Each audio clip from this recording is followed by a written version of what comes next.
jump up, people, are you ready? Hello again and welcome to On Tour. As we look back at the West Indies versus Sri Lanka series, the Windies seem to be making winning a habit. After winning the T20s, they now have an unassillable lead in the 50 overs, 2-0 with one match left. I'm Barry Wilkinson. Thank you so much for joining us on FlowSports. Well, the Windies did quite well. Of course, they won the toss, and again, the West Indies were fielding first. Let's have a look at the scorecard. Sri Lanka actually made a very competitive total. 273 for 8. They were at 220 for 7, and they managed to sneak their way to 273. Thanks to Dinesh Gullathanlaka, the opener, who made 96 from 96 balls. He was out at a very crucial time because he was looking for his century, and unfortunately he got out thanks to Dave Mohammed. Dinesh Chandimal continues to be very consistent. He made 71. A look at the bowling for the West Indies. Mohammed 3 for 47. The off-spinner getting the success. And earlier, Alzari Joseph jolted the Sri Lankans. He had 2 early wickets and he finished with 2 for 42. When the West Indies batted, they were led by another century, this time from another opener, not Shea Hope. He almost got one. It was Evan Lewis. He got 103, 8 fours and 4 sixes. Brilliant stand between himself and Shea Hope, who got 84. They actually put on 192 for the first wicket. The West Indies wobbled, but then, thanks to a very good head there from none other than Nicholas Pooran, who came unbeaten on 35, they were able to make it home. So the Windies winning by 5 wickets with just 2 balls to spare. It was actually very close in the end, to be quite honest. But the West Indies won, and now they have won this series as well. They're making winning a habit, as I said. With me, of course, is Philo Wallace, the former West Indies and Barbados opening batsman. Our BBC correspondent is Johnny Barron, and our top regional correspondent is Vinod Mamchan. Gentlemen, a win for the Windies. They continue it. Philo, how impressed are you by what you've seen from the West Indies in these 50-over competition? Well, Barry is a thriller enough song, to be honest. And a victory is a victory. West Indies stretched it a little too far. But in the end, they showed confidence, particularly in Nicholas Pooran, who really showed his quality to bring home the bacon, as they would say, for West Indies. But another series win in this one. They've won the T20, now they've won the 50 over. So we're seeing an upward trend, but there's still some ruffles, Barry, that need to be smoothened out in West Indies batting. Johnny, from an international perspective, the West Indies have not made victories in terms of series in 50 overs for quite some time. Where does this victory for them stack up in this series? I think it's really impressive. I think the last win in a home series in ODIs was against Ireland. I think in that time they'd drawn against England, they'd lost against the likes of India in that space of time. So it's a really good effort, and it's only the first time actually they've won consecutive ODIs since 2014. They're starting to be a consistent side. You can't say it was a routine victory by any stretch of the imagination, a routine 5-wicket victory, but it was certainly a good one and a really impressive finish by Pooran, starting to put together some really impressive results in all competitions, the West Indies. Vinod, it's a massive shame that the West Indies are winning all of these matches and no one is there to watch it because of the restrictions. But, you know, the crowds of the West Indies cricket, the fans of West Indies cricket are sure to come back if they continue in this way. Yes, Barry, no one deserves this more than the fans. You know, they've stuck with West Indies cricket through thick and thin. And it's a pity that they can't be at the stadium to really see there and just to create that atmosphere, just to be part of this wonderful effort by the West Indies in recent times. Imagine that. The West Indies have won their last 3 series, if you include the Test series in Bangladesh. Yeah, and I'm glad you've mentioned that because I want to look at Gullathanlaka. I want to look at how he batted Philo Wallace and how he batted against someone like Jason Holder. He seemed fearless. Holder didn't seem himself yesterday. When you look at Gullathanlaka, how he tore him apart, he actually, I think he took him for about 24. Do you think it had a lot to do with that whole captaincy issue, him being dropped as captain perhaps on the eve, or announced being dropped as captain on the eve? Because Jason Holder didn't look himself as one of the top all-rounders in world cricket yesterday. Well, Barry is a human being and he's just lost the job. the top job as West Indies Test captain, and it will have some effect on him. And obviously, clearly, I believe it happened in that second ODI. But you can't take away the brilliance of that opening batsman. I thought that he batted with a lot of composure. He has a lot of confidence because he continues to score runs consistently. And as a batsman, once you're scoring runs consistently, you'll play shots after shots. And I saw him pull length deliveries, which you don't really see from foreign players in the Caribbean. And to pull length deliveries in front of square, it shows that the guy is in top form. And unfortunately, Jason Holder was on the receiving end. But he looks like the top draw. I will hope that he's in their test squad because he's going to be a handful, Barry. He can play. I want to also look at Alzarri Joseph. He had 2 early strikes. He jolted Sri Lanka with some very good bowling. He's beginning to come back to his own as well. Would you reckon that that's because of the test series coming around the corner, he wants to make sure he's in that final 11? But when you look at Alzarri Joseph, we have to go back from Bangladesh, where he was the leader of the one-day squad in that bowling unit. He was the leader, and he looked good in Bangladesh. And from the first ODI, he was aggressive. And he came up yesterday and he showed more aggression. He got the balls in the right areas and got good results. It's only coming on to the back end of his spell that he went for a few. But again, it's good to see him bowling in the high 140s. And we're hoping that this is a sign of an upward trend for Alzarri Joseph in moving forward. And obviously into the test series as well, where the pace is going to be very much more required. Johnny, in terms of the conditions in this series continue to be very interesting. Good for batting, good for bowling. And the matches seem to be very competitive. Has that surprised you when you look at the matchups of the two teams? I think these are perfect conditions for the West Indies. There's not a vast amount of pace in these pitches, but there's also not a vast amount of turn as well. And it really, if you've got a little bit of firepower, if you've got strength and depth in the bowling, and you've got that opportunity to squeeze Sri Lanka, that's been the secret to this West Indies bowling attack. Is they've squeezed Sri Lanka throughout the tour 2 games, and Sri Lanka haven't quite the muscle to get out of it. To be honest, if it wasn't for Hasaranga's 47 off 31 balls yesterday, it would have been a real coast for the West Indies. I don't think Sri Lanka would have made 240, which is the average first innings score at the ground. I think these are the perfect conditions for the West Indies. It suits the way in which they go about their cumulative way in which they go around their batting and their bowling. They've got enough variety to threaten. I think it was, apart from that last 10 overs or so, it was a really controlled performance largely throughout the game, apart from that Hasaranga knock and, of course, the few dramas at the end. You look at Dinesh Chandimal. My goodness me. This man has been the prop for Sri Lanka. And yesterday when they were in trouble, he came in. He was not fazed by the situation. He assessed it and he got 71 to help Gunathalaka almost get a century. How well does Chandimal bat, in your opinion, Johnny Barron? Yeah, Chandimal is a superb cricketer. His 23rd 50 in ODI cricket. And when Gunathalaka and him were going well, you really felt that actually Sri Lanka were going to get a decent score that was going to threaten the West Indies. And it's only thanks to Hasaranga that they did get there. But Chandimal is an experienced operator. And it's these kind of cricketers, alongside Gunathalaka, who actually has got going really well. He's averaging 63, I think, in the last 2 years in ODI cricket. You've got to really Sri Lanka have to hang their hats on these experienced players to get them through to that next World Cup. Vinod, overall, the West Indies and how they have bowled. Jason Mohammed, he was the unlikely hero yesterday, and he has continued to be, someone who comes into the team, and when he doesn't perhaps do it with the bat, he surprises you with the ball. We've seen a number of occasions now where Jason Mohammed has been a surprise package. Are we underrating Jason Mohammed's off-spin bowling?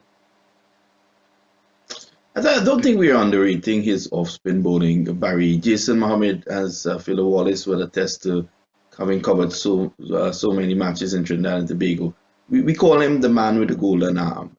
When things are not going the way for his team, he comes in, he seems to be very innocuous. But what he does well is that he bowls in good areas. And of course, although there's not massive turn at this track, at the Sir Vivian Richards ground, what we've seen from both sides is once you take pace off the ball, you could create problems. And for his lack of turn, he makes that up with his variety, and this is why he has been able to get wickets. Excellently said. All right, so the West Indies, a victory target of 274. When we come back, we'll see how they chased it down. On Tour returns. Put up your hand, it's time to party. to the top, it's time to jump up. People, are you ready? Windies in the land, just put up your hand.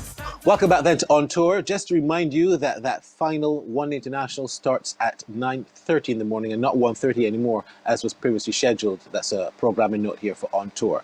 So, the West Indies then, a victory target of 274. And my goodness me, Shea Hope and Evan Lewis, they are proving to be what the West Indies wanted as a consistent opening pair. They put on 192 runs.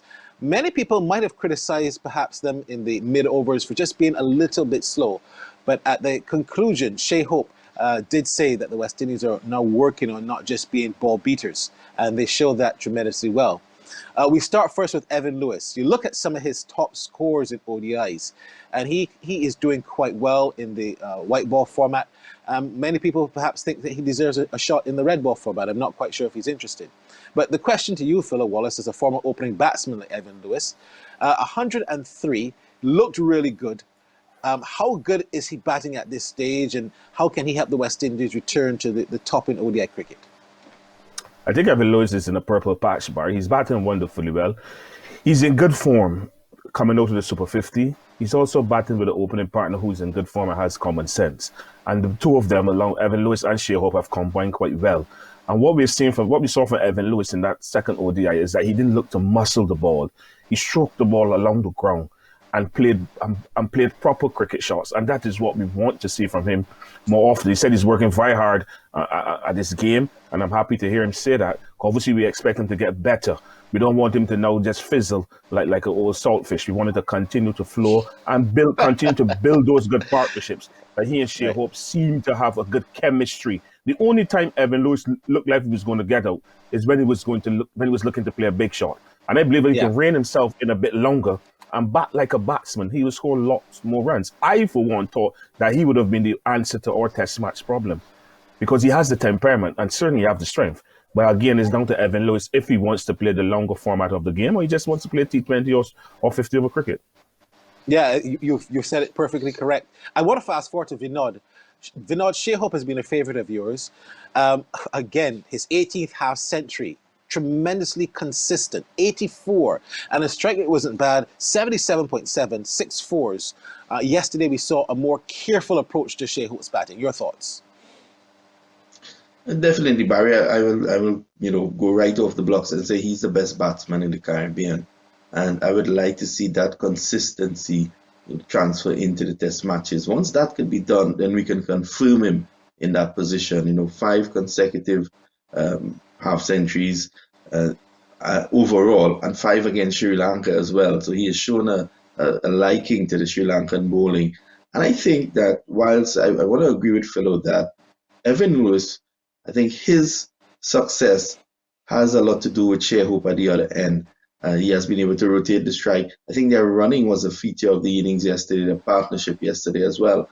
And when you have a player at the other end who's in form, that tends to have a telling effect on the bowling attack. Evan has fed off that, and he's coming off a great form in the Super 50. But one thing I think that he would have learned from the Super 50 was that he was not reining himself in. He was playing just ultra aggressive cricket, and I think he has learned well. He did get half of his runs came in boundaries. Although half of his runs came in boundaries, he was able to really just play the good balls well and attack the bad ones. And I think this partnership is wonderful for West Indies cricket. But, Johnny, while we praise the West Indies opening pair, when they were dismissed, Sri Lanka had a big sniff, and it was almost victory for them. What went wrong there for the West Indies, and how was Sri Lanka able to pull things back to the brink of what could have been an upset victory for them? Yeah, it's a really good question, actually, Barry. I mean, actually, if you look at the 2 graphs, the 2 run graphs through the course of this game, they were both very, very level. Pretty much, the West Indies scored at exactly the same rate as Sri Lanka did through the course of that game. The difference, of course, is that Hasaranga allowed the Sri Lankans to get up to a competitive total. And I guess, the fact that they both got out in the 38th and the 39th over, I think the bottom line is, if you're a set batsman, you've got to take responsibility. And if you're going to get out at that stage, you are going to put the rest of the order when the run rate's up around 7.5, 8 runs and over. at, under quite a bit of pressure. So I think the two openers actually have to take responsibility for the position that the West Indies found themselves in. And actually, it was thanks to the strength and depth that the West Indies have and the fact that they've got match winners all the way through the lineup, that on this occasion, it was Pooran who stuck up his hand and got West Indies over the line. I'm glad you said that, Johnny, because I was going to come to Phil about Nicholas Pooran. How mature is this young man, Nicholas Pooran? Well, Barry's been a journeyman in the T20 format. He's been to Pakistan. He's been to the Big Bash. He's had success in those tournaments. And you would expect to see a Nicholas Pooran bringing that quality to the Caribbean. And yes, he showed good composure. What I admire about him is that he stroked the ball. He didn't hit the ball. And when he's stroking the ball, he's a perfect batsman.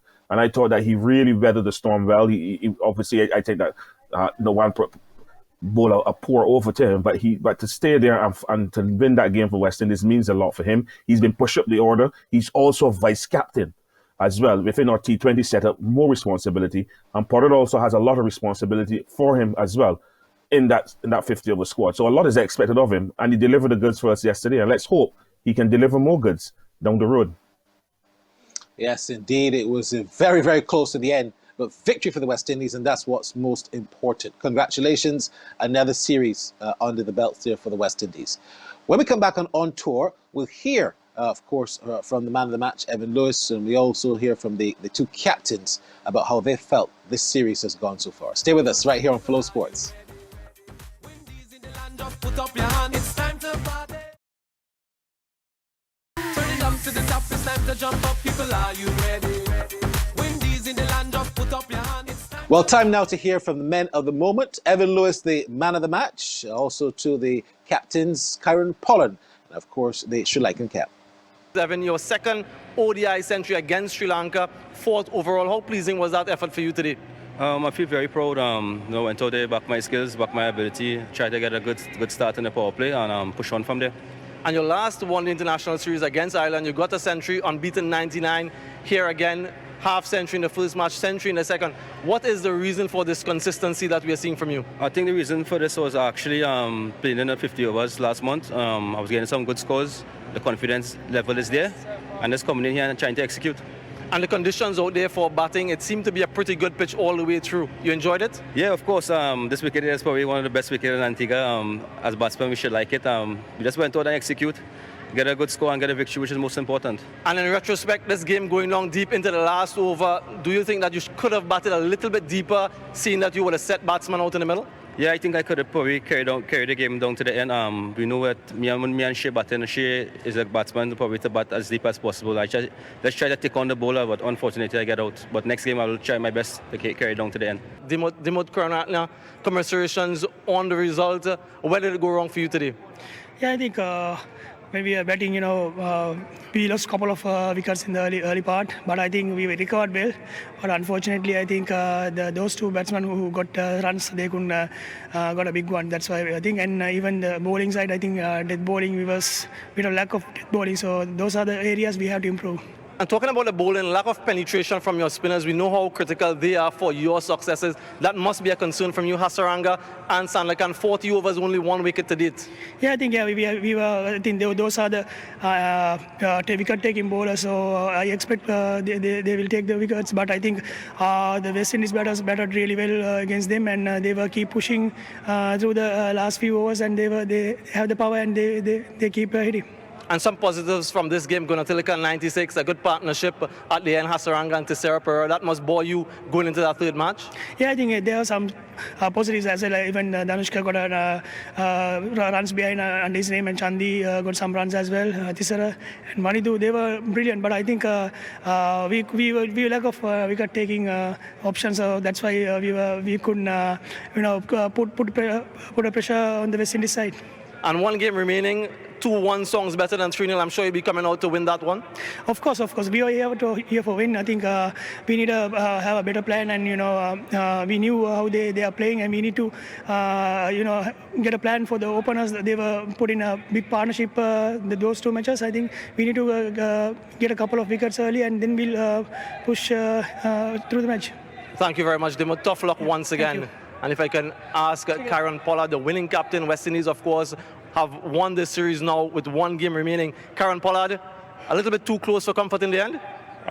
You can say so, but at the end of the day, we take the win. I thought the guys, batted well. Evan, scoring 100, we asked him for that 100 in the dressing room, and Hopi again, scoring some runs. It was nice to see Puran as well, finishing off the game. And again, I think it was a total team effort for us today. And let us go back to that bowling effort. Again, your bowlers came to the fore after a difficult period, but early wickets in that first 10 really set things up, didn't it? Yeah, of course. We had, at odds as to what to do if winning the toss today, but I thought, our best chance of winning the game here is chasing, all of their spinners.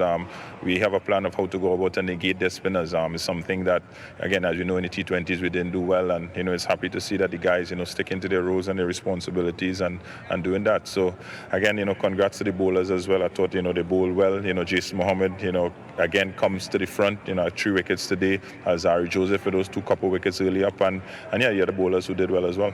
192 runs opening partnership between Shehope and Evan Lewis, but in the middle, a bit of a stutter. You needed Nicholas Puran to finish things off. Is that something that will concern you?